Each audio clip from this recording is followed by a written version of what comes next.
Your Honor. Are you familiar with that law? With the law? On, dahil dito, maliwanag, salaries, kinakaltasan natin. Meron kang withholding tax. Okay, nasa alpha list niya yan. Apo. Pero meron ka din dito ang heading na fringe benefit and other allowances. Walang kaltas dito. Maliwanag. Opo. Base sa testimonya niya. Alam ba ninyo na ayon sa batas na yung fringe benefit ay binabayaran ng employer at hindi ng empleyado? Tuwi po kaming magbabayad ng fringe benefit.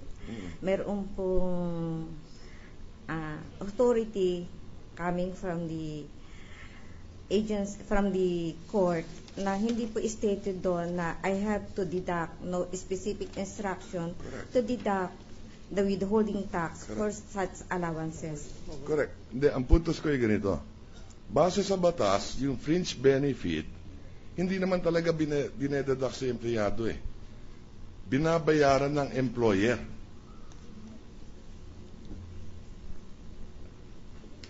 Ibig sabihin, the obligation to pay the tax for fringe benefit, whether gobyerno o pribado, is the employer and not the employee for fringe benefits. Are you familiar with that? I'm not familiar, sir. Okay.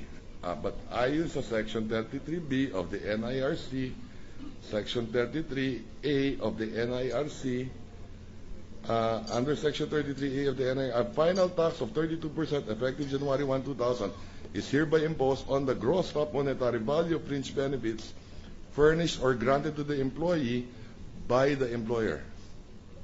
The tax imposed is payable by the employer. Nakalagay sa batas. So, posible, ganyan ang nangyayari sa Supreme Court. In some, hindi sa lahat, doon sa tinatawag niyang fringe benefit. Dahil dito sa Senado, ganun din dito. Base sa fringe benefits. Now, hindi lahat ito considered as fringe benefits. I don't know if you are an expert witness. Kayo ho ba meron kayong other compensation income? Ako po. Opo. Katulad din po ng tinatanggap ng mga... Hindi, compensation income. Ibig sabihin, hindi galing sa Supreme Court. Wala May po. pribado ka bang negosyo? O... Wala po. Wala. So you would not be familiar with optional standard deductions? Hindi na rin. Hindi. Okay, kasi kung halimbawa kung sa pribado naman, meron kang kinitan 22 million, meron kang optional standard deduction na 40% kaagad. Sa makatuwid, basta 18% ang gross na binayaran mong tax of gross. At hindi na 32% yan, then may 40% kang OSD. Compliant ka na sa tax code din. But you would not know that because you don't have other compensation income.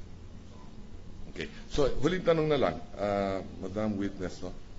Bakit sa tingin nyo, linagay nyo dito, fringe benefit and other allowances? Bakit yun ang heading ninyo? Ito pong certification was, pinagawa lang po sa akin ng aking immediate chief. Yes, I'm sorry. Ito po pinagawa lang po sa akin ng immediate chief ko. Okay.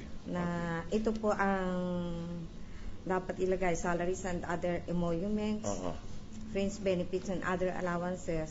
Sa madaling salita, may ibig sabihin ito. Yung salaries and other emoluments, yung tatlong bagay dito, taxable. Yung fringe benefit and other allowances, that is another heading. Di ba? Opo. At sa lahat ng government officials, employees, ganito eh. Yes, Your Honor. Karamihan, di ba? Yes, Your Honor. And then, meron kayong pangatlo, expense allowance. Na dito naman, halos 0,000.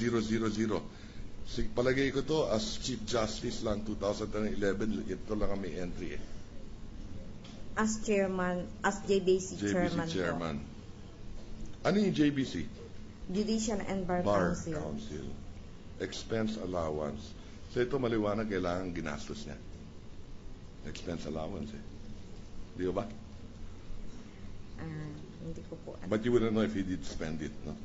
Okay. Yun lang po, Madam Witness. Thank you. Majority Floor Leader. Senator Trillanes, Mr. President, may we recognize him, please? Who? Senator Escudero? Trillanes. Senator Trillanes has the floor. Thank you, Mr. President. Well, I would like to address these questions to the Chief Defense Counsel.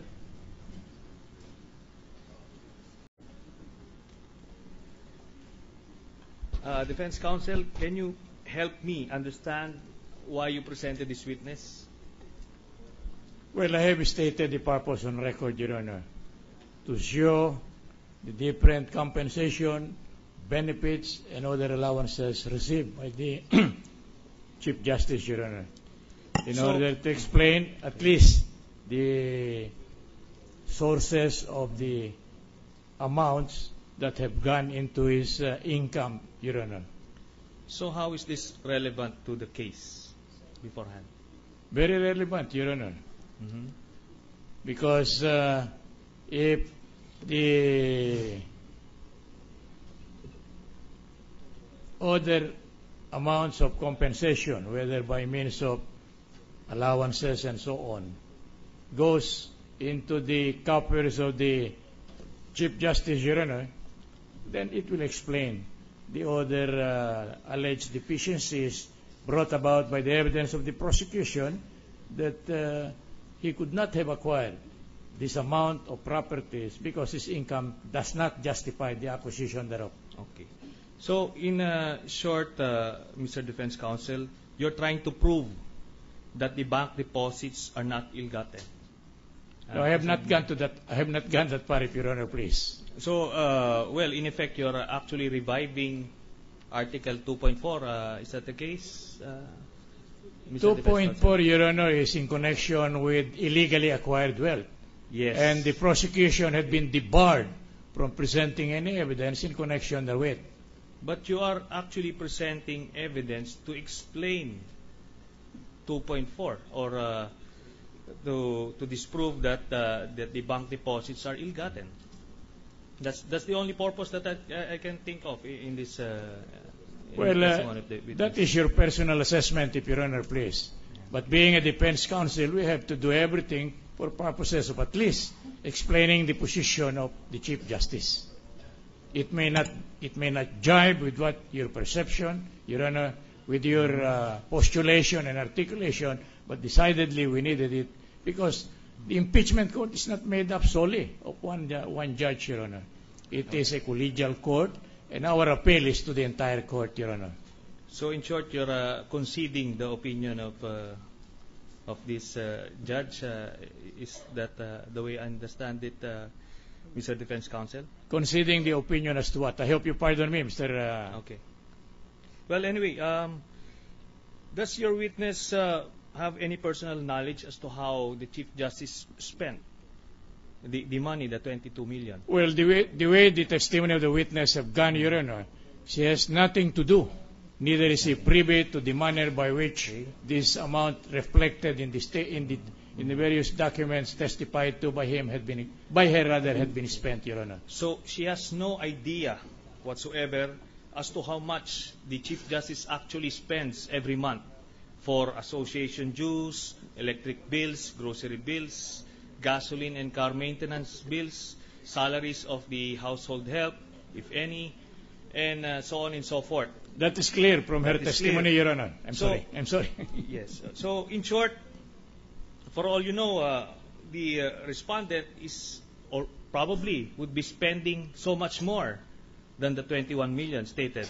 It could be, Your Honor, but that is not. I'm sorry. Akala ko tapos na po kayo. Sige po. Yes, please. Go ahead. It could be, Your Honor, but in accordance with the purpose of our offer, Your Honor, it is limited to the extraction of various amounts appearing in their salary payrolls and other documentarian.